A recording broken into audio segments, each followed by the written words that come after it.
첫 번째 뭐가 나오냐면 사회복지랑 노인복지가 나오잖아요. 여러분 이걸 이렇게 생각하시면 되거든요. 사회복지라고 하는 건 전 국민을 대상으로 하는 게 바로 뭐냐면 사회복지예요. 그런데 그 중에서 노인만을 대상으로 하는 게 바로 뭐냐면 노인복지라고 생각을 하시면 되거든요. 그래서 여기에서 여러분 전 국민을 대상으로 하는 사회복지에 대해서 살펴보고요. 그 다음에 노인만을 대상으로 하는 노인복지에 대해서 살펴본다고 생각하시면 되겠습니다.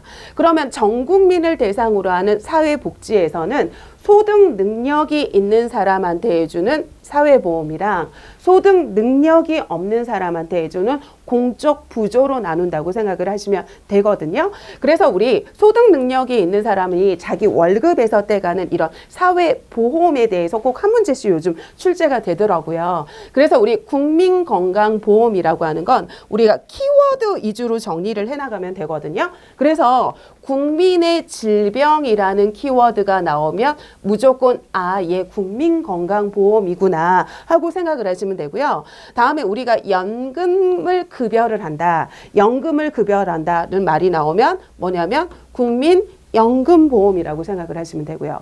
다음에 우리가 실업이라던가 아니면 뭐 고용촉진이라던가 이런 말이 나오면 뭐냐면 고용보험이라고 생각하시면 되고요. 다음에 우리 산업재해보상보험이잖아요. 그러니까 이게 산재잖아요. 산재. 그러니까 근로자의 업무상 재해를 보상한다라는 표현이 나오면 산업재해보상보험이라고 생각을 해서 이걸 다 일일이 외울 수가 없잖아요, 여러분. 그러니까 그 말의 키워드만 생각을 하시면 됩니다, 여러분. 다음은 노인장기요양보험은 여러분들이 너무너무 잘 하시는 거죠, 여러분. 그래서 우리 65세 이상의 고령이라던가 아니면 65세 미만이라도 노인성 질병을 앓고 있다던가 아니면 그런데 이런 이유만으로는 안 되잖아요, 여러분. 그래서 일상생활을 혼자서 수행하기 어려운 노인에게 신체활동도 지원해주고 가사활동도 지원해주는 걸 갖다 뭐라고 하는 거냐면 노인장기요양보험이라고 생각을 하시면 되고요.